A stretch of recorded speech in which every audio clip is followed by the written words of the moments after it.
which leads into my third one, final one, which I wanted to bring up today, which was a campaign last year from Orange in France.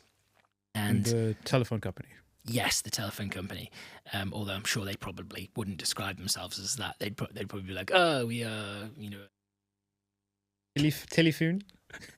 I was going to do an accent then, and I was about to offend every one of our French customers. We are telco. No, but yeah, telecoms, communication company, conglomerate. Yeah, conglomerate. We'll go with that. So this campaign, I absolutely loved it. I thought it was fantastic because it got me. It was one of those that, there's so many campaigns where I just see through it straight away if they're trying to dupe you, or I just didn't with this, and that's why I loved it, because it really hammered into me, and I think it played upon my own emotions, and that's what a good campaign does, really. And this particular campaign, if you haven't seen it, it's well worth checking out. It starts with a video of what looked like male footballers kicking the ball around and scoring these absolute wonder goals. And you watch the whole video, and in Orange it says, "Oh, we always cheer on Les Bleus," right?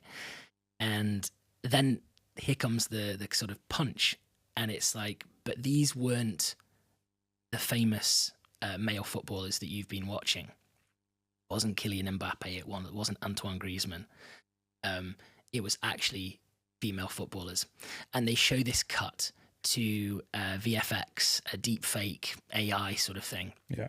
Where they've actually used a program to superimpose male footballers on top of what actually was clips of women footballers doing some fantastic moves, wonderful passes, great shots, fantastic free kicks. And it was just a wonderful way of showcasing that equality, that if you're going to cheer on Kylian Mbappe and Antoine Griezmann in these major tournaments, then you should also be cheering on women's football team in the 2023 FIFA Women's World Cup, which was what it was tied around.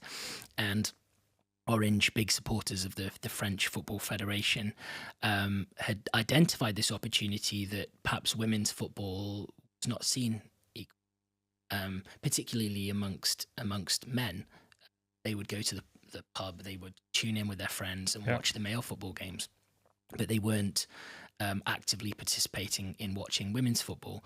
And what they were trying to showcase with this was, you've just seen all of this and thought, oh, what a great goal.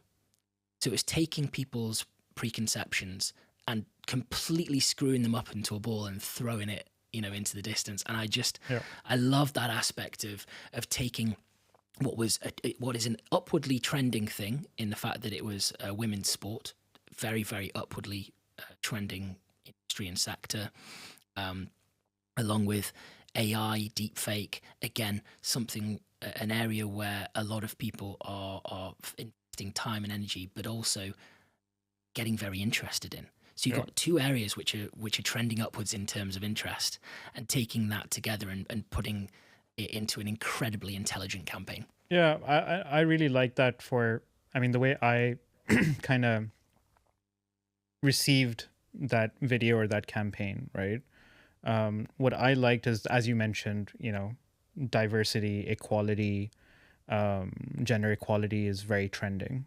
And you have a lot of brands that are, whether authentic or inauthentic, the delivery of their campaigns most of the times come across as inauthentic, as cringy, right? This was a very surprise and delight moment, right? Which is also a very simple tactic within coming up with ideas for creativity, right? How do you surprise someone, and then how do you give a positive reinforcement after? So the way I received it was that, I was reminded that my true passion is not about the player or the gender of the player. My true passion is for the love of football, and I can have as much fun regardless of who's playing. I would have as much fun going to a local football pitch and watching, 5 nobodies play, or I'd love it watching the World Cup final, whoever, men, women, doesn't matter. That's the way I received it, which I actually appreciated, because it was just an honest